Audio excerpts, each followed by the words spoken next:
Día 9 de mayo de 1980, a las 10:30 de la noche, Radio Peninsular.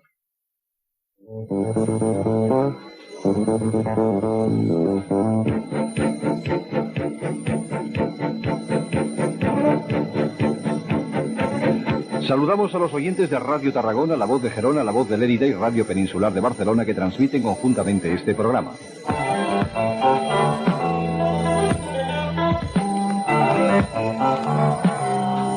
Y les recordamos que a partir de las 11 menos cuarto aproximadamente pueden ustedes dirigir ya sus preguntas a nuestros invitados a través de los teléfonos 301-8600, 301-8366 y 301-8412.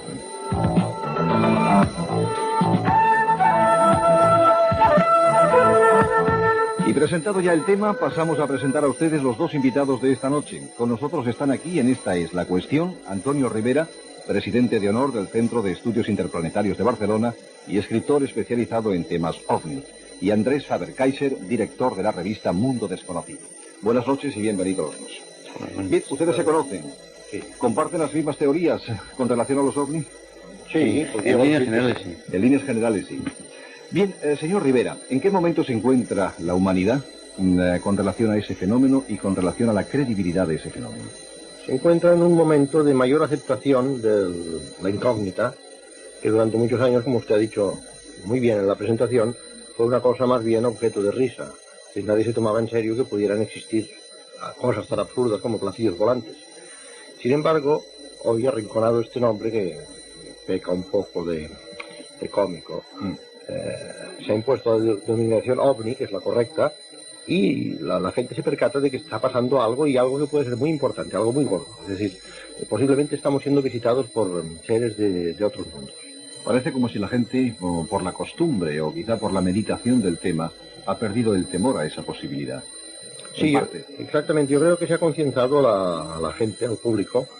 A ello han contribuido una serie de películas, por ejemplo. En primer lugar, ha habido películas buenas, malas, mediocres, de todos los gustos, pero han ido creando una conciencia. Yo recuerdo ahora, si dicho un poco al azar, a la Ultimátum a la Tierra, una película que en su tiempo causó gran impacto, pero que ya puso al hombre de la calle en contacto con el problema. Luego tenemos ya últimamente, dando un gran salto y dejándonos todo lo que ha habido entre medio, los encuentros en la tercera fase de Spielberg, que ha sido ya una verdadera campanada en cuanto incluso a éxito comercial. El señor Faber-Kaiser, el señor Rivera ha dicho somos visitados. ¿Está de acuerdo usted con esta frase? Estoy de acuerdo como hipótesis de trabajo en que estamos siendo visitados. Creo que Antonio Rivera comparte conmigo la postura de que cualquier afirmación nuestra es siempre provisional hasta que encontremos otra mejor. En este momento yo estoy personalmente convencido de que estamos siendo visitados. Bueno, Antonio Rivera acaba de publicar un libro, El misterio de Humo, donde se dicen cosas muy gordas, diría yo, donde se dicen cosas que no se habían dicho nunca, y da una serie de detalles realmente extraordinarios. Él dice que los cuenta como notario. Sí, yo en esto, usted me lo ha quitado de la boca. Yo no hago más que de notario en este libro. Levanto acta de unos hechos insólitos que están ahí, para quien quiera verlos. Quien quiera no verlos, naturalmente no los verá. Usted, para escribir ese libro, ha recibido una información. Bueno, yo recibí 7 informes dirigidos personalmente a mí, pero luego entré en contacto con otras personas de España que habían recibido informes de humo, y con todo ello pues he podido montar este libro, que no será más que el primero, porque estoy preparando ya un segundo, que quizá tendrá informes incluso más interesantes que los que publiqué en el primero, porque la cantidad de material que se ha recibido en estos últimos 20 años es impresionante, es enorme. Es decir, no se acabaría no con un libro, ni con 2, ni con 3, sino quizás ni con 10. ¿Esos informes que usted ha recibido, cómo los ha recibido? ¿Bajo la forma de carta, de cinta magnetofónica, de mensaje hablado, oral? Bueno, por correo vulgar y corriente, es decir, venían por correo, iban franqueados con el sello vulgar, corriente. Algunos de ellos me llegaron del extranjero. Recuerdo que el primero que recibí precisamente venía de Francia. Estaba depositado en el buzón de la Gare Saint-Lazare, de la estación de Saint-Lazare en París. Me han llegado informes de Inglaterra, me han llegado informes de Madrid, me han llegado informes de diversos lugares del mundo. ¿Y esos informes venían escritos a mano o a máquina? No, estos informes eran mecanografiados todos en un correcto y aséptico castellano. No digo escéptico, sino aséptico, es decir, limpio. y me sorprendieron por su tono completamente neutro, es decir, no son informes mesiánicos. Últimamente ha habido una gran proliferación de informes de tipo mesiánico que intentan convencernos de determinadas verdades y, en fin, sus autores se presentan como salvadores de la humanidad. Los autores de los informes de humo no se presentan así, sino que simplemente exponen hechos sin demostrarlos. Cuidado. Estos hechos no tienen demostración, pero algunos de ellos son muy sorprendentes y han impresionado en grado sumo a científicos nacionales y extranjeros. Faber-Kaiser, ¿usted tenía conocimiento de esos informes? Sí, tenía conocimiento. No soy de las personas que los han recibido directamente, pero tengo conocimiento. Además, hace poco, ahora un mes y medio, se hizo un congreso sobre este tema humo en Alicante, en que nos reunimos pues todas las personas que a nivel nacional nos interesamos por este tema. Y sí, francamente tengo que coincidir un poco con Juanjo Benítez, que hasta hace poco pues dejaba un poco el tema humo, no de lado, pero sí un poco en reserva, como una cosa dudosa en cuanto a origen extraterrestre, pero nos hemos convencido a base de las pruebas que ya existen de que es algo serio. Si es extraterrestre o no, no lo sabemos, pero no es algo que se debe tomar a risa, es algo que dura ya muchos años y es un grupo de gente, digamos, sea terrestre o extraterrestre, muy interesada en, no sabemos por qué, en facilitar estos informes que rayan en cualquier campo de la ciencia, de la investigación, rayan exactamente en el límite de esta investigación, o sea en biología, sea en genética, sea en astronomía.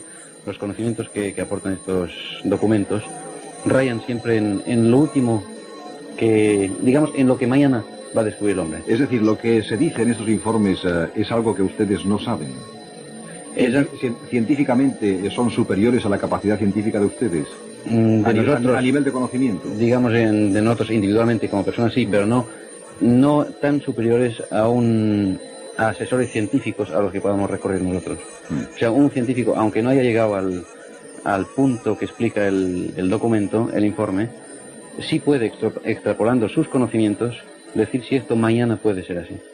O si esto tiene... Usted ha dicho antes, yo no los he recibido, es que esperaba recibirlos. No, pero es que hay una serie de ciudadanos españoles que han recibido los informes, ciudadanos que están en este tema de extraterrestres, estudios extraterrestres, yo también lo estoy, no lo recibo nunca, quiero decir que no soy de las personas directamente afectadas por el tema. ¿Cuántos españoles aproximadamente van a recibir estos informes? Bueno, yo calculo que unos 20. Unos 20. Sí. ¿Elegidos de alguna manera? No, yo diría que los han elegido simplemente abriendo al azar la guía telefónica, porque hay una gran diversidad de profesiones y de géneros de vida. Pero yo diría que el hecho de que le hayan elegido a usted no es una casualidad. Bueno, yo podríamos decir, yo entré en el juego de humo un poco tarde, no fui de los primeros.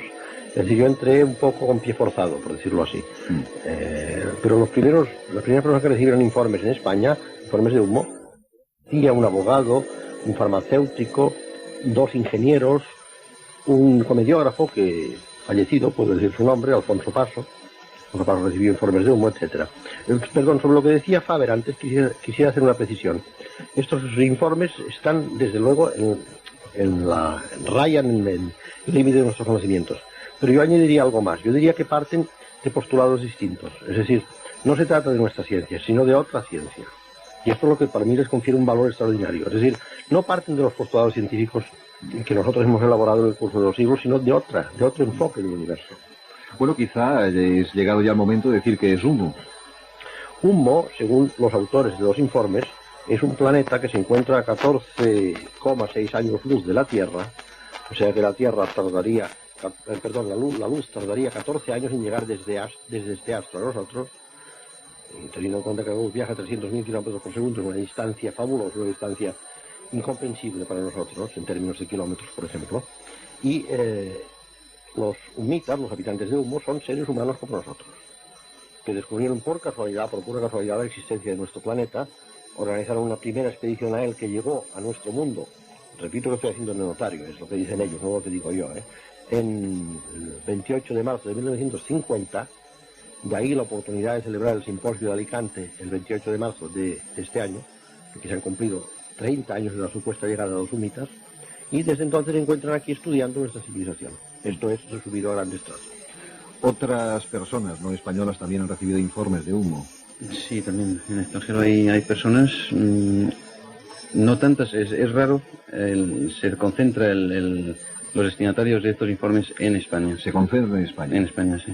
Bueno, usted ya ha dicho antes que pueden o no pueden ser de extraterrestres estos informes. Si fueran terrestres, ¿de dónde podrían venir? ¿Quién estaría interesado en mandar estos informes? No lo sabemos. Ciertamente no lo sabemos. ¿Ha elaborado alguna hipótesis? Debe ser Bueno, hay varias posibilidades. Si descartamos la hipótesis extraterrestre, que por ahora es la que tiene más peso, en mi opinión, pues nos quedamos con la posibilidad de que sea un test, por ejemplo, un test sociológico lanzado por la NASA para ver cómo reacciona un corte medio de la población ante la supuesta presencia de extraterrestres. Luego podría ser una maniobra de la CIA, la famosa CIA americana, para desacreditar todo el asunto de los ovnis en un momento.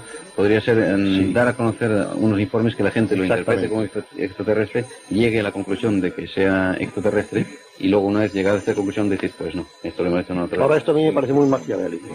Sí. Y luego está la posibilidad de que sea una especie de sociedad secreta terrestre, una sociedad de científicos que se divierte con este juego. Pero esto también me parece absurdo. La íntima convicción de cada uno de ustedes dos, ¿cuál es? ¿Tierra o no? Bueno, la mía es extratierra. Extratierra. ¿Y la suya? Prefiero no pronunciarme, no tengo íntima convicción sobre este tema. No. O sea, necesito conocer más documentación y ver sobre todo cómo evoluciona unos estudios que están realizando ahora científicos sobre estos documentos. Por ejemplo, hay un dato que esto aportó Juanjo Benítez en el Congreso de Alicante, que ellos dicen que entre Humo y nuestra Tierra había un polvo cósmico, una nube de polvo cósmico en los años 60. Esto es un dato astronómico que ellos aportan. Ahora se está investigando. Hoy en día no existe esta nube de polvo cósmico entre Humo y nosotros. Si esto se confirma que en los años 60 sí existió, entonces se les podía comenzar a dar ya una validez bastante extraterrestre. En cualquier caso, ninguna institución, sociedad, gobierno, etcétera, terrestre podría tener conocimiento en su día de la formación, de la existencia de ese polvo cósmico. Sí. También. Sí, también, pero por la misma dificultad que hoy en día, o sea, hoy los astrónomos tienen en recatalogar sus datos para ver si existió esto, parece ser que en todo caso fue una cosa que pasó desapercibida, o sea, ¿no? En cualquier caso, y dejando al margen el caso de Humo, sobre el que creo deberemos volver, ustedes dos están convencidos también de que somos visitados, creo. Sí, absolutamente. Sí, desde luego. Y no tan solo por gente de Humo. No, yo creo que hay una multiplicidad de orígenes en cuanto a los visitantes. Lo digo esto atendiendo al tipo, a la morfología de los ocupantes que se han visto muchas veces, más de las que supone la gente. Hay miles de casos de observación de ocupantes, o sea, de ovnis posados en el suelo, acompañados de ocupantes. Y la morfología de estos seres, pues, grosso modo, corresponde a tres grandes tipos. ¿Cuáles son? Bueno, sería el tipo pequeño, que es estadísticamente es el más importante, el humanoide clásico, como lo llamamos nosotros, de entre 80 centímetros y 1,20 m, y cabeza muy voluminosa, con un cerebro 3 veces más importante que el nuestro. Luego estaría el ser humano, como nosotros, esto es sorprendente, un ser humano como usted y como yo, y luego estaría el ser muy alto, el ser humano, pero también muy alto. ¿Coincide usted con los razonamientos del señor Rivera? Sí, absolutamente. Sí. Absolutamente, sobre todo los tres tipos son clásicos, los tres tipos de... Me refiero a la posibilidad de que estemos visitados por otros... No solo hoy en día, sino yo creo que el fenómeno ovni y el fenómeno extraterrestre han estado en este planeta antes que el ser humano. Antes que el ser humano. Al menos nos ha acompañado en toda nuestra historia. ¿Y por qué hasta el momento no han dado una prueba evidente, impalpable de su presencia? Bueno, cuidado, prueba no han dado ninguna. Es decir, lo que dan son indicios. Y si entiende usted por pruebas, por ejemplo, huellas de aterrizaje, sí, hay muchos. Lo que pasa es que los científicos oficiales se resisten a admitir que esto sea verdad, lo cual por otra parte es muy normal, porque la ciencia no es más que un avance saltando una serie de reticencias y de resistencias de los científicos oficiales, que en todas las épocas resisten a admitir los hechos nuevos. Esto es una cosa tan normal que no sé por qué la gente se rasga las vestiduras ante esto. Es normalísimo. No hay ni un solo científico oficial que estuviera de acuerdo con lo que ustedes han Sí, lo hay. Sí, los hay. Varios, sí. Bastantes, sí. ¿Algunos de ellos pertenecientes a la NASA, por ejemplo? Sí. Por ejemplo, Joseph Lumrich. Jacques Vallée de la NASA también. Sí. Estos están también de acuerdo en la teoría de que estamos siendo visitados por individuos de otros planetas. El mayor especialista mundial en fotografía astronómica y descubridor del cuarto anillo de Saturno, que ya está dicho pronto, el profesor Pierre Guérin, francés, es un firme convencido de la realidad del fenómeno, hasta el punto que ha publicado artículos en revistas de gran divulgación, como son Sciences d'Avenir, por ejemplo, sobre ovnis. O sea que... Si me permite, Leo, es que tengo aquí, es que he estado repasando en los últimos meses adelante, las 1000 y pico de páginas que la CIA ha librado sobre documentos sobre... con esto del acta de libertad de información. Exacto, claro. Por ejemplo, aparece ahí un capítulo del volumen segundo de la Introducción a la Ciencia Espacial, que es un volumen de estudio de la Fuerza Aérea, de la Academia de Fuerza Aérea de Estados Unidos.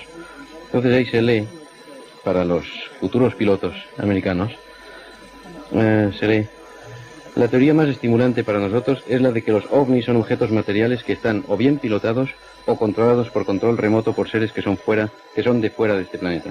Hay ciertas pruebas que apoyan este punto de vista. ¿Esto qué nos dice? Esto es un libro de texto de la Academia de la Fuerza Aérea de Estados Unidos. De los Estados Unidos. O sea que reconocen de facto.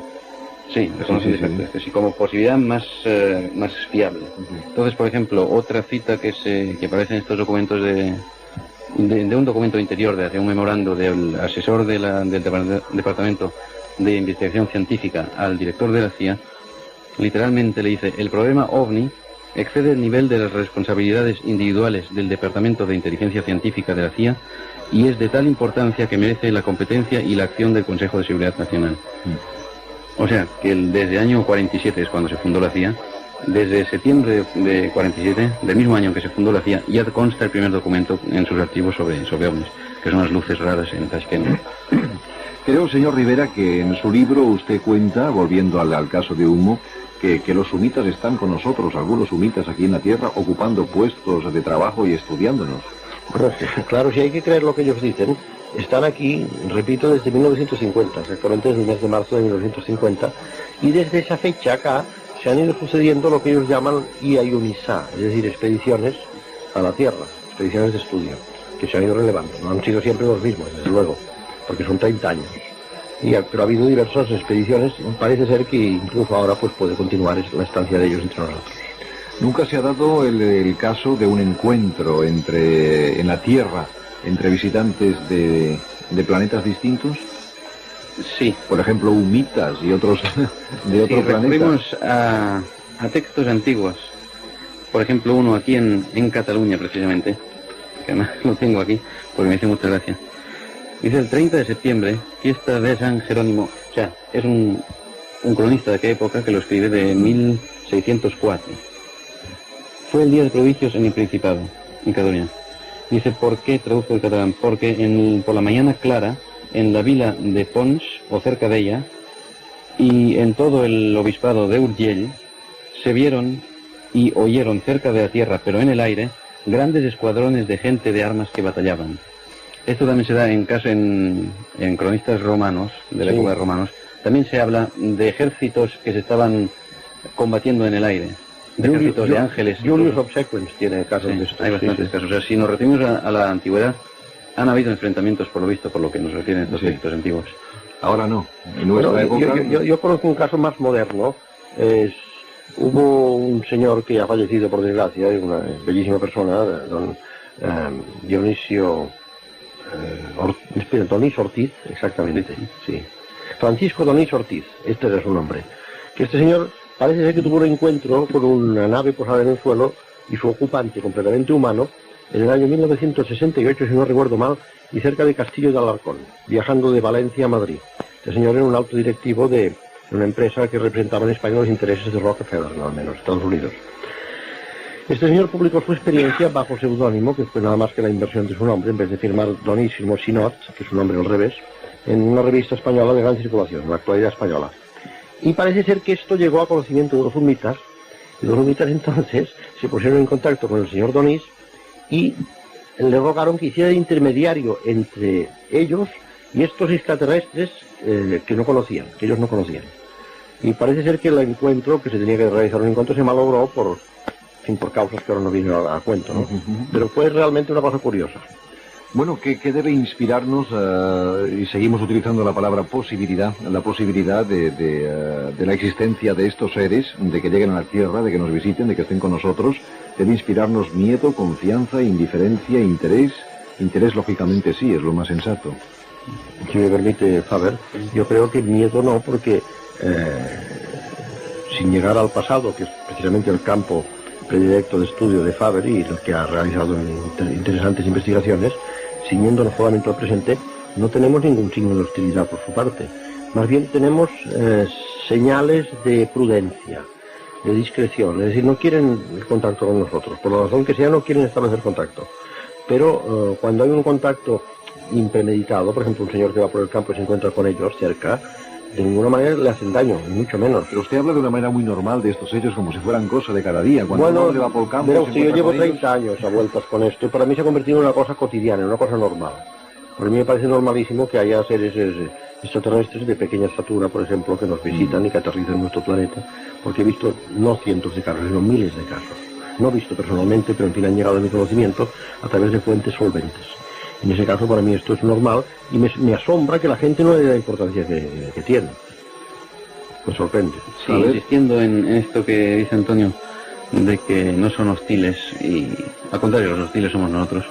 Claro. Pongo un ejemplo también que nos ha llegado hace poco, aunque es del año 78, de un F-4 que en el cielo de Irán, al norte de Teherán, vieron un ovni, salió un F-4, un scramble, una interceptación, y sube hasta el ovni no hace nada, está ahí parado, entonces él le desconectan todos sus mandos, le anulan todo su sistema de a bordo, entonces él regresa unas cuantas millas, se le vuelve a funcionar todo, y entonces intenta un ataque, lanza un misil, y en el momento en que quiere lanzar el misil, el ovni le anula todos sus controles de armas de a bordo, absolutamente. El ovni se queda quieto, o sea, no hace nota el ataque, lo anula, pero no ataca. Al contrario, se retira un poco para que salga de su campo de acción, entonces vuelven a funcionar las armas al F-4. Exactamente lo mismo sucedió unos 2 años después aquí en Manises. Pero lo que te iba a decir, no hace falta ir a Teherán, sí, lo tenemos aquí. Exactamente el mismo caso. También se intentó atacar al ovni, el ovni anuló todas las posibilidades de escapatoria del F-1 que subió de los llanos del Albacete. Exactamente. Y bueno, simplemente demuestran que son superiores, que pueden jugar con otros si quieren, pero que el que si acaso les ha atacado somos nosotros, no ellos, no nosotros. ¿Hay pruebas físicas, materiales de algún objeto dejado por ellos? No muchas, pero hay algunas. Yo recuerdo en este momento el famoso ovni que se desintegró sobre la playa brasileña de Ubatuba. Cayó una lluvia de fragmentos metálicos, se recogieron algunos de ellos y analizados resultaron ser magnesio purísimo, magnesio casi un 100% de pureza. Pureza muy difícil de conseguir aquí en la Tierra, en nuestros laboratorios. Este es uno de los casos en que hay una prueba material. Otro caso es el famoso aterrizaje de Santa Mónica en Madrid el 1 de julio de 1967, en que parece ser que el ovni dejó en el suelo unos misteriosos tubitos de níquel que contenían una tira de plástico. Esto forma parte también del asunto humo, en fin, está muy relacionado con el asunto humo. ¿Por qué? Bueno, porque parece ser que esta nave llevaba el emblema humita en la panza. El emblema humita es como una gran H con una barra central. Es decir, una H un poco sui generis. Y parece ser que en realidad esta nave era de humo. ¿Y qué podía significar el tubito y el plástico? Y hemos llegado a la conclusión de que pudiera ser un medio de comunicación, es decir, que lo desecharon, que lo tiraron cuando ya no les servía. Esta nave parece ser que vino aquí a recoger a un grupo expedicionario. Se llevó a este grupo expedicionario y entonces dejó, los que subieron a bordo tiraron estos tubitos porque ya no les servían más. Una cosa para comunicarse aquí, con la Tierra. ¿Y de su carácter o de sus sentimientos se puede saber alguna cosa? Bueno, hay informes muy interesantes sobre la vida cotidiana en humo, por ejemplo. Pero hablamos siempre de humo ahora. No. Usted se refiere en general. En general, sí. Pues muy poco. Muy poco. Apenas nada. Sí. No dan a conocer su carácter. Estudian el nuestro, pero no dan cuenta. Ahora, según los informes de humo, sí hay noticia. Sí, porque precisamente yo recibí un precioso informe desde Londres titulado Diferencias entre el OEMI. OEMI es hombre en idioma humita.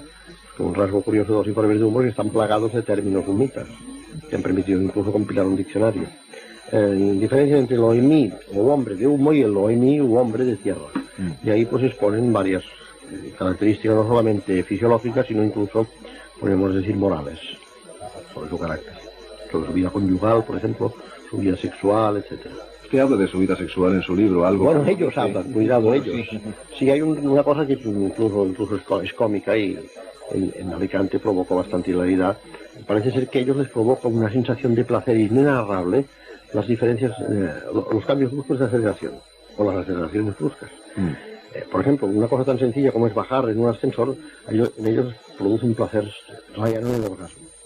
Y claro, pues, entonces allí se dijo incluso de broma que, imaginemos lo bien que se lo pasaría a los humitas en Nueva York, por ejemplo, en el Empire State Building, subiendo y bajando ascensores de 70 pisos. O quizá tienen sus ciudades llenas de rascacielos Puede. para gozar de las ventajas No, en del otro ascensor. informe que recibió el profesor Fernando Sesma. El profesor Fernando Sesma es un hombre que ha sembrado mucha confusión en el asunto humo al publicar un librito que mucha gente le atribuía a él y que no era más que una recopilación de informes de humo. En uno de estos informes que publicaba el profesor Fernando Sesma en su librito, habían planos de las casas de humo. Las casas de humo es una especie de enorme seta muy alta que de noche se hunde en un alvéolo y de día se levanta sobre su pivote y puede girar además. Una concepción realmente muy moderna de la vivienda. ¿Y de la vegetación, de la naturaleza en humo, han contado alguna cosa? Sí, ellos dicen que lo que aquí llamamos la explosión biológica, por ejemplo, la gran ramificación de especies vivas ha sido mucho menos importante en humo. Sí, no ha habido tantas especies vivas como aquí. Creo que curiosamente también tuvieron su Jesucristo. Sí, un mogoa, sí, que no murió en la cruz, sino en una mesa de operaciones.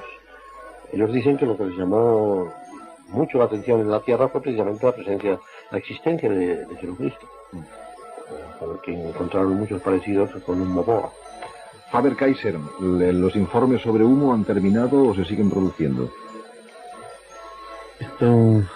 yo creo que hay un poco un paréntesis actualmente. No ha habido informes, obviamente, lo que ha habido son cartas. Una carta recibida en Alicante, precisamente, que es la que ha motivado todo ese simposio, en mayo del año pasado, por nuestro querido amigo y compañero de ustedes en la radio, Luis Jiménez Valbuenda, de La Voz de Alicante, y luego una carta posterior recibida por un médico de Madrid, donde nos hablan de algo terrible, que es las armas de plasma. Armas mucho más terribles que la bomba atómica, e incluso dicen que hay una potencia en la Tierra que las posee. ¿Dicen ellos? Sí, no la nombran, pero se entiende claramente a quién se refieren. Es una cosa tremenda. O sea que dan información sobre lo que está ocurriendo en la Tierra. Bueno, es que ellos, claro, ellos han estado estudiando nuestra civilización y han visto lo bueno y lo malo de nuestra civilización. Nuestra civilización tiene cosas espantosas, cosas terribles, cosas que nos pueden llevar y que yo creo que nos llevarán a la autodestrucción. ¿Y ellos no pueden o no quieren hacer nada por evitarlo? No quieren hacer nada porque es una cosa, una regla de moral cósmica, no intervenir en el desarrollo de otro planeta. Nosotros nos tenemos que salvar por nuestros propios medios. Además, las aportaciones que ellos nos pudieran dar, seguramente no las podríamos digerir, porque están a un estadio tecnológico muy superior al nuestro. Es decir, harían falta muchos años para asimilar su tecnología y su ciencia. Además, es posible que ellos, según lo que ustedes cuentan, hayan conocido ya varias generaciones sobre este planeta nuestro. No, los varias de humo varias civilizaciones. Los de humo llegaron aquí en 1950, si hay que creerles a ellos. Ahora, claro, están locos. Otras civilizaciones sí pueden haber estado. Visitantes de otros planetas que no sean de humo. Que no sean de humo. ¿Están en contacto ustedes, todos los que han recibido informes de humo? ¿Están relacionados? Más o menos. Pero hay un cierto, y vamos a hablar claro, no hay muy buenas relaciones entre el grupo de Madrid y el grupo de Barcelona. No sé si sea por la célebre rivalidad permanente entre Madrid y Barcelona, que incluso se tiene que ver en estas cosas tan absurdas, pero realmente no hay muy buenas relaciones. En Alicante se limaron bastante asperezas, por decirlo con la frase tan sobada, ¿no? Pero subsiste un poco de recelo. El grupo de Madrid se considera en parte el elegido, por decirlo así. Tiene una especie de actitud exclusivista ante lo de humo, y para mí es absurda, no hay motivo para tenerlo. Bien, señores Rivera y Faber-Kaiser, son las 11:05. Vamos a pasar ya a las preguntas que nos plantean nuestros oyentes a través del teléfono. Señor Faber-Kaiser, María Torres desde Badalona pregunta si existe alguna clase de banco de datos sobre los ovnis vistos en España. No, un banco de datos no. Existe un catálogo de aterrizajes confeccionado por Vicente Juan Ballester Olmos en Valencia, antiguo presidente del CEONI.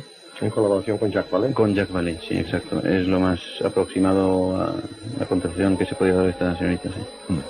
Señor Rivera, Jordi Ripoll desde Barcelona le pregunta a usted. Usted dice que existe vida en otros planetas. ¿No será más cierto que sí, que existen otros mundos, pero que están en este? Como decía el poeta francés Paul Éluard. Bueno, esta es una frase que figura en una colección que todos conocemos. Yo creo que las dos cosas pueden ser ciertas. Es decir, por puro sentido común y por lógica, hemos de admitir que no estamos solos. Es decir, que la Tierra, que la vida inteligente en la Tierra, pongamos inteligente entre comillas, porque no creo que van a gloriarnos de ser muy inteligentes, existe. Es decir, la Tierra no tiene que ser una excepción en absoluto. Y luego está la posibilidad, que este señor apunta, que es muy interesante, de que existan universos paralelos, o cosmos paralelos interpenetrados con el nuestro. Posibilidad que es perfectamente admisible y que además, repito, puede complementarse con la otra. Las dos coexisten. ¿Cómo serían estos cosmos paralelos? Bueno, es que nosotros sabemos muy poco sobre el universo. En realidad nosotros vivimos en un mundo de 3 dimensiones, atravesado por una cuarta dimensión, que es el tiempo, que es la dimensión que aportó Einstein. Pero pueden existir más dimensiones. En fin, de hecho, matemáticamente se demuestra la existencia de n dimensiones. Puede haber cualquier número de dimensiones. Los humitas, por ejemplo, dicen que ellos conocen hasta 10 dimensiones y que utilizan en la práctica 6 de ellas. Ahora imaginen usted lo que esto puede ser. En fin, es inimaginable para nosotros.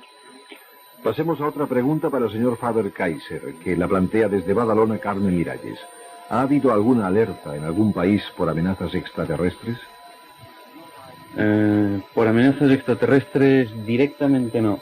Indirectamente alertas existen en todos los países, hoy más que años pasados, más que nunca, porque el problema OVNI plantea indirectamente un problema de seguridad nacional, de seguridad, de defensa. O sea, por ejemplo, en Estados Unidos el NORAD está muy preocupado, o sea, el sistema de defensa de Estados Unidos, porque precisamente hay tantos avistamientos de OVNIs que existe un doble riesgo. Por una parte, una sobrecarga de avistamientos en pantallas de defensa, o sea, en los sistemas de defensa que se carguen con avistamientos de ovnis y no se detecte entre tantos ovnis lo que puede ser un arma enemiga, un misil enemigo.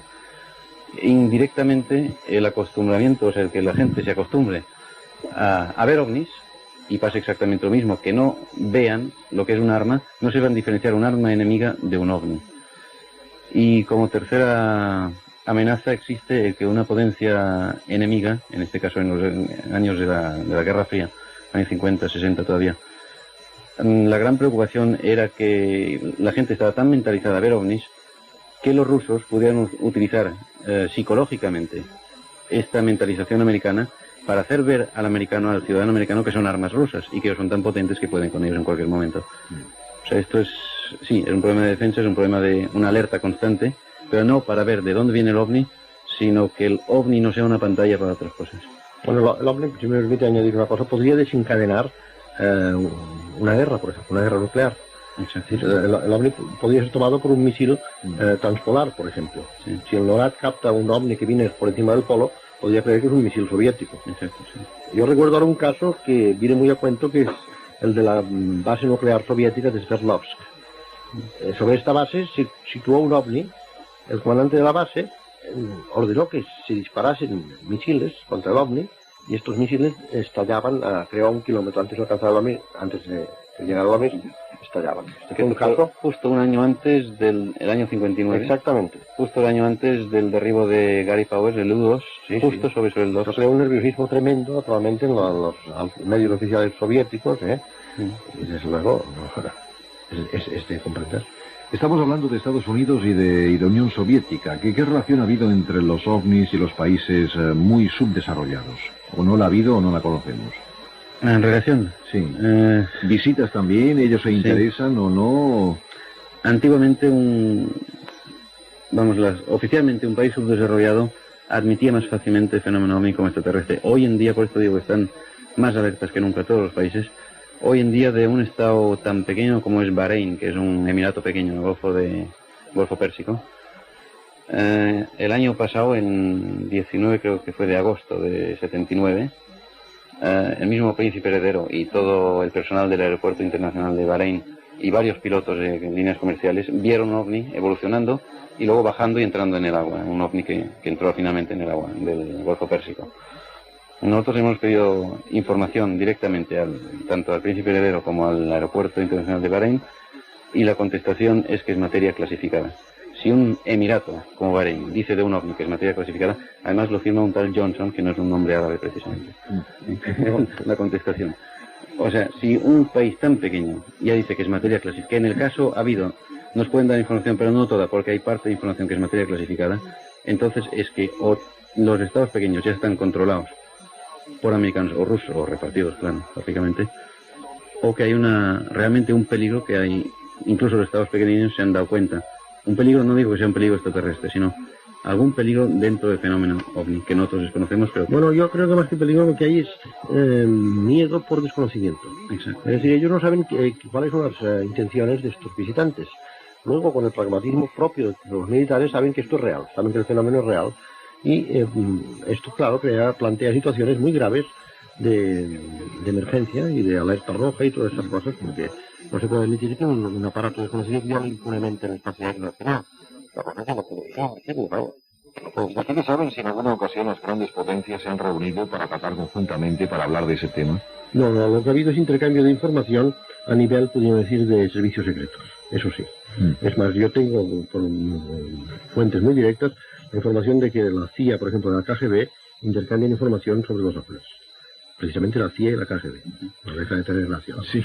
Regresemos a las preguntas. Al director de Mundo Desconocido pregunta Manuel Costa desde Castelldefels. En el tema de los ovnis, ¿qué grado de superstición existe y qué grado de posibilidad de verdad? Bueno, creo que la segunda pregunta ya se ha contestado a lo largo de la conversación. No, de posibilidad de verdad, de autenticidad, está en los textos antiguos, está en grabados antiguos, está en, sobre todo en los textos que hemos citado antes, de antigüedad, del medioevo, está en los casos de hoy en día en que pilotos prácticamente ya de todos los países se han encontrado de cara a cara con los ovnis y queriendo interceptarlos y siendo ellos los interceptados más bien.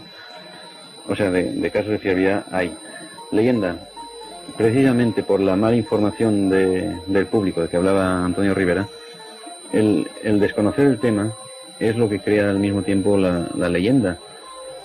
Superstición, dice concretamente nuestro comunicante. Sí. Claro, al no saberlo, ver que sí, que hay cosas que vienen del cielo, se pueden plantear infinidad de hipótesis de superstición, desde desmontar el principio de todas las religiones atribuyéndolas precisamente a fenómenos ovni o paranormales, hasta creer, ya dudar de nuestra propia existencia, a ver si estamos en una dimensión, si es que vivimos en esta dimensión o vivimos en otra y nosotros somos los reflejos. Supersticiones ahí pueden hacer muchas. Si me permites que meta un poco la cuchara. Yo estuve, como tú sabes, el 11 de diciembre del año pasado ante el grupo de estudio OVNI de la Cámara de Horrores Británica, un honor realmente muy alto, y ahí les dije una cosa que voy a repetir aquí, y es que el fenómeno OVNI es como un espejo, en el que todos nos vemos reflejados. Y decir todos quiero decir, por ejemplo, los especialistas. Para un meteorólogo, el fenómeno OVNI son fenómenos meteorológicos mal explicados. Para un físico, pues son fenómenos físicos poco conocidos, por ejemplo, rayos bola, plasmoides, etcétera. Y ahora voy a lo que tú apuntabas. Para una persona con mentalidad mística o religiosa, el fenómeno OVNI actualmente es una cosa de tipo religioso. O sea que, en realidad, el fenómeno OVNI, les dije a los lores de Inglaterra, no es nada de esto, es simplemente el fenómeno OVNI. Pero todos nosotros lo adornamos o le atribuimos una serie de cosas que nos gustaría que fuese. Exacto, me parece que un poco estamos haciendo con el OVNI y con el extraterrestre lo que hicimos a Dios. O sea, en vez de ser nosotros los que somos a semejanza, imagen y semejanza de Dios, estamos haciendo a Dios a imagen y semejanza nuestra, y con el OVNI o el extraterrestre igual. Incluso se podría añadir quizá otro comentario también al por qué el mundo ha dejado de impresionarse ante el fenómeno OVNI, y es que debido quizá a la corriente de indiferencia que circula por nuestro planeta, se haya aceptado el OVNI como un mal menor o como un mal mayor, pero en cualquier caso como una cosa más. Bueno, es que estamos viviendo una tremenda crisis de valores. Las religiones tradicionales ya no atraen a la gente, es decir, se quedan sin clientela. Entonces hay gente que todavía tiene deseo de creer en algo, quiere creer en algo, y se le aparece el fenómeno pintiparado para suscitar esta fe en algo. Sigamos con las preguntas. Para Antonio Rivera, Jordi Serrat de Barcelona dice: ¿existen pruebas que demuestren científicamente que los ovnis han aparecido en nuestro planeta? creo que lo hemos comentado. Bueno, también. la pregunta es muy interesante porque permite decir una cosa, y es que si se tratase de un asunto jurídico, y esto lo he dicho muchas veces, lo repito aquí, no habría ninguna duda. Es decir, yo he hablado con juristas y me han dicho que las pruebas que tenemos, lo que ellos llaman pruebas circunstanciales o evidencia circunstancial, son sólidas. Pero los científicos quieren otra clase de pruebas, quieren pruebas tangibles, por decirlo así, y sobre todo quieren cosas repetibles en el laboratorio. Es decir, como el ovni no se puede repetir a voluntad en el laboratorio, pues para muchos científicos no existe. Lo cual es un absurdo porque, por ejemplo, hay fenómenos que no se repiten a voluntad en el laboratorio, como es un ciclón, por ejemplo, o una caída de meteoritos. Y no obstante, los ciclones y los meteoritos existen. O sin ir a ciclones de meteoritos, nosotros mismos. Un ser humano no se repite en el laboratorio. Y existen. Somos irrepetibles. Sí. Señor Faber-Kaiser, Jorge Llorente desde Barcelona pregunta ¿en qué se basan para creer que existen objetos volantes si no han aparecido nunca en público para una gran mayoría? ¿Eso sería una prueba real? Porque personas aisladas pueden estar influenciadas por el cine. A ver. Sí, porque en lugar de presentarse de una manera aislada, individuos aislados no lo hacen en un campo de fútbol, por ejemplo, no sé. Bueno, yo no sé cuántísima gente ha visto el ovni de Manises parado encima del aeropuerto de... Perdona, hay un ovni en un campo de Manises. fútbol. Hay Un Po di Gnocca, en Italia, el famoso ovni de Po di Gnocca. Todos los espectadores de un campo de fútbol lo vieron. Exacto. Y un ovni que completó una ortotecnia de Michel, precisamente. Y durante la conquista de América, todo el ejército, por así llamarlo, de Hernán Cortés, incluido su cronista, que es Bernardo Díaz del Castillo, que lo relata en sus crónicas, vieron durante 20 días un ovni parado encima de ellos. Bueno, y por ahí otra cosa que, en realidad, los ovnis no tienen por qué mostrarse en público. Es decir, no creo que forme parte de sus planes el exhibicionismo, por ejemplo. Entonces aquí vienen para cosas que no sabemos, pero entre ellas no está el aparecer en público. ¿Y qué les puede interesar de nosotros? De nosotros no creo que nos interese gran cosa. Del planeta sí. Del planeta. Es decir, se les ha visto centenares de veces recogiendo muestras de vegetación y del terreno, sobre todo a los humanoides de pequeña estatura. Eso ya demuestra un interés por lo menos por la botánica o por los minerales de nuestro mundo. Señor Rivera, Digna Puig de Sabadell le pregunta si la NASA, con todos sus adelantos tecnológicos, ha detectado la presencia del planeta Humo. Bueno, si lo ha detectado se lo lleva muy calladito porque no nos lo ha comunicado a nosotros. Yo creo que ¿Puede? es posible. Lo que yo sé... ¿Con sus aparatos puede alcanzar Humo? Bueno, Humo, según los mitas, según los informes, mejor dicho, lo redacte, es un planeta que se puede identificar provisionalmente, sin asegurar nada, con la estrella número 424 del catálogo de Wolf. Hay un astrónomo que hizo un catálogo de estelar con varios cientos de estrellas en la que llevaría el número 424 sería precisamente Humo. O sea que sí, está en nuestro catálogo estelar esta estrella, pero no podemos asegurar que sea la misma. Faber-Kaiser, Enrique Orfila de Gabá, pregunta, dice, como director de una revista sobre fenómenos paranormales o extraños, ¿no cree que esto de los ovnis no es más que una forma de vender libros y revistas a incautos y supersticiosos? Si lo interpreta así, no conoce la revista. La revista Mundo Desconocido ha nacido de un afán investigador que, para dar a conocer los resultados de la investigación a nivel mundial, como no podíamos acceder a medios normales de comunicación en revistas, era molesto cada vez insistir, pues se ha creado una revista que no tiene beneficio, de hecho, en estos momentos. O sea, absorbe sus gastos. ¿Pierde dinero? No pierde. No, pero no gana. No, pero lo que entra vuelve a salir en investigación. Y si ha leído la revista, sabe lo que nos hemos gastado en expediciones que han servido para demostrar al final que no ha sido así. O sea, por ejemplo, hay un caso de los túneles de Asia, de unos supuestos túneles que enlazaban Cachemira con Rusia. Se hizo la expedición, 2 expediciones, financiadas por la revista, sin ninguna ayuda externa.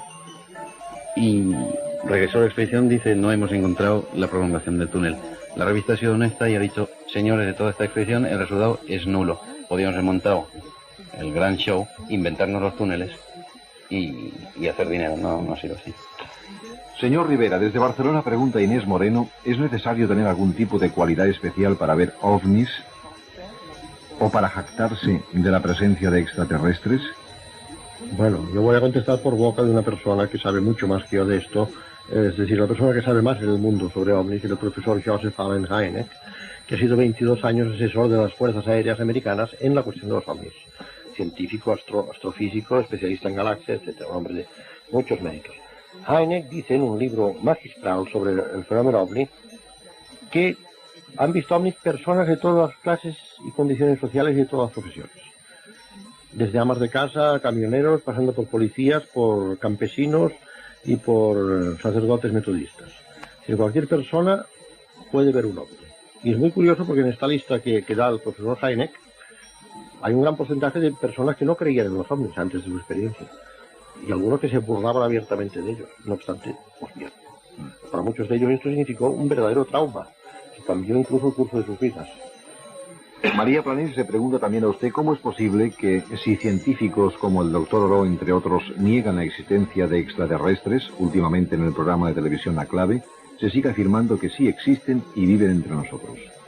Bueno, yo creo que con el doctor Oro, que admiro y respeto mucho por sus conocimientos en exobiología sobre todo, ocurre algo un poco triste, y es que nos han informado.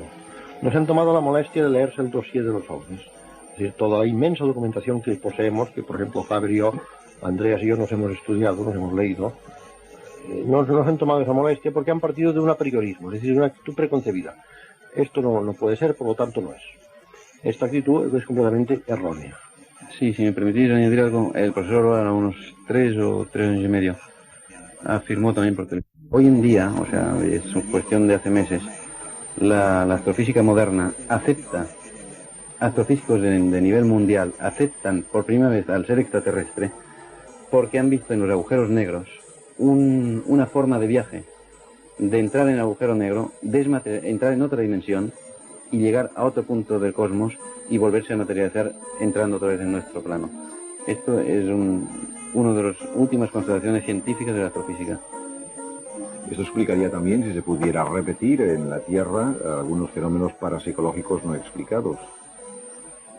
Sí, de hecho, antes cuando dije que en líneas generales coincidimos Antonio Rivera y yo en el tema OVNI, él a lo mejor separa lo que es fenómeno OVNI físico de la parapsicología. No. Yo cada vez veo muchas ramificaciones. Yo he cambiado mucho de pensar sobre este punto concreto. No, yo creo que hay un puente, por decirlo como Jacques Valente, de la parapsicología y el fenómeno OVNI. Exacto, sí.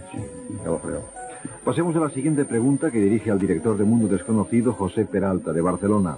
¿Desde qué época se han venido produciendo las supuestas apariciones de los ovnis y cuáles pueden ser las causas de esas apariciones? ¿Qué pueden buscar los ovnis en la Tierra? Lo comentábamos ahora hace un instante con el señor Rivera. Yo dije antes que desde antes de la aparición del ser humano sobre el planeta Tierra. Si nos referimos al libro de texto de la Academia de las Fuerzas Aéreas Americanas que antes mencioné, hablan de 47.000 años de presencia ovni sobre la Tierra. Hombre, ¿y por qué tanta precisión? 47.000, ¿por qué no 46.000? Me sorprendió ver el dato que dan ellos. Hace unos 47.000 años que están aquí. Desde luego, en toda la antigüedad, en todas las tradiciones antiguas y en textos antiguos existen. O sea, para mí está bastante demostrado que desde los albores de la humanidad, para mí, incluso antes de existir nosotros, incluso podemos hacer un experimento de ellos sobre este planeta. ¿Podemos? Ser un experimento de ellos. Perdón, Andrés, no les ha salido muy bien, que digamos. Pero tampoco tienen que ser ha salido un poco rana, Sí. La última pregunta de esta noche la formula Sebastián Tapia, de Barcelona, y es para el señor Rivera. ¿Hay alguna explicación ufológica al problema que sufrieron 2 aviones que quedaron bloqueados en el aire y tuvieron que desviar su rumbo hace un par de meses? Uno tenía que llegar al Prat, al aeropuerto de Barcelona, y otro aterrizar en Valencia, y el otro era de Baleares. Los periódicos no dieron más noticias. Bueno, yo por lo que dice este señor creo que se refiere al incidente que hemos comentado antes del avión de la TAE, comandado por el capitán Lerdo de Tejada, que se dirigía de Palma a Tenerife y tuvo que aterrizar. Pidió pista de emergencia en Manises, creo que es ese. Simplemente lo que le obligó a pedir pista de emergencia fue la presencia de un ovni con 2 luces rojas que le hacía pasada tras pasada, ¿no? Y este hombre, pues el capitán pensó en los 110 personas que llevaba a su cargo y, en fin, que consideraba prudente tomar tierra. Sí, pero no ha habido si es este caso. No sé si este caso... Si es este caso, entonces es incorrecta la información del señor que hace la pregunta, porque no hubo bloqueo en el aire. O sea, fue el miedo de la tripulación del TAE, del avión, Exactamente, los que decidieron aterrizar. Bueno, más que el miedo, yo diría la prudencia, No, miedo. Es que en la cinta... Bueno, pues miedo. Que tenemos es puro miedo, o sea... ¿Qué cinta? La cinta que hay que hubo en el aeropuerto en el centro de control. Bueno, es que a eso se refería en parte nuestro consultante, y es por qué, o creo que no se ha dicho nada más sobre eso. No nos ha dicho nada porque usted habla de una cinta ya. Ahora hay un secreto del sumario sobre esto, es decir, O sea, el tema OVNI es secreto, vamos. En España, sí, en España. El término exacto, Andreas, es materia reservada. En España actualmente todo lo que se refiere a los ovnis es materia reservada. En el asunto del avión de Catorcén Manises hay un juez instructor nombrado por la Junta de Jefes de Estado Mayor, si no me equivoco, y todo está bajo el secreto del sumario. Creo que hay cosas bastante gordas, ¿eh? Sí, hay cosas gordas, sí. Conozco bastantes y a lo mejor algunas se pueden decir, pero... Alguna que se puede decir, queda 1 minuto o 2 de programa. Vamos por ejemplo, esta que fue puro miedo que... Esto sale de la cinta de la caja negra. No, de la cinta de control de la cinta de control del aeropuerto. No digo que era del aeropuerto, pero sí. Sí. Entonces era un puro miedo, el hombre salió muy tranquilo de Palma, a los 8 minutos de salir de Palma pregunta al centro de control si hay tráfico cerca de él, le dicen que no, a cabo de unos segundos vuelve a insistir, es que yo estoy viendo unas luces que le llegan a velocidad vertiginosa, las luces rojas. Entonces él, al cabo de unos minutos más, mantiene abierto la línea de emergencia y no quiere hablar con ningún otro avión. Le está preguntando, un avión que volaba más arriba de Valencia, hacia Tarragona, le pregunta qué le está pasando, como interés de pilotos. Dice, lo siento, no hablo contigo, tengo el canal abierto de emergencia, y el otro está hablando con la torre de control. Entonces, de puro miedo, le pregunta a la torre si quiere interceptación, dice inmediatamente, y dice, textualmente, dice, yo con esto no sigo volando. Con esto al lado no sigo volando. Entonces pide pista en Manises, baja, antes está dando vueltas para perder todo el combustible, que esto cuando hay emergencia tienen que perder antes el combustible, y un piloto de una agencia, que no es regular, sino que es de charter, como es la TAE, que pierda todo su pasaje, las 100 y pico personas que van a bordo, todo el combustible, y la compañía tenga que pagar la noche en Valencia, él sabe que le va el puesto en esto. O sea, si se decide a esto, es que el hombre está, digamos, asustado. Iba a decir otra cosa. Sí, todos la hemos cumplido. Bien, señores, llegó ya el tiempo de terminar el programa. De ovnis hemos hablado aquí esta noche, en esta es la cuestión, y digamos nosotros, como decía el señor Rivera en un principio al comentar su libro Sobre Humo, que no hemos hecho otra cosa que actuar como notarios de lo que dijeron Antonio Rivera, presidente de honor del Centro de Estudios Interplanetarios y escritor especializado en estas cuestiones, y de Andrés Faber-Kaiser, director de la revista Mundo Desconocido, a quienes agradecemos su presencia aquí esta noche. Buenas noches y hasta otra ocasión.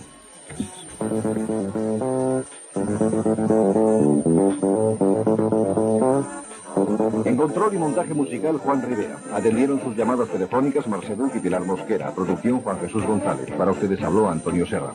Les esperamos el próximo viernes a las 10:30 con otro tema.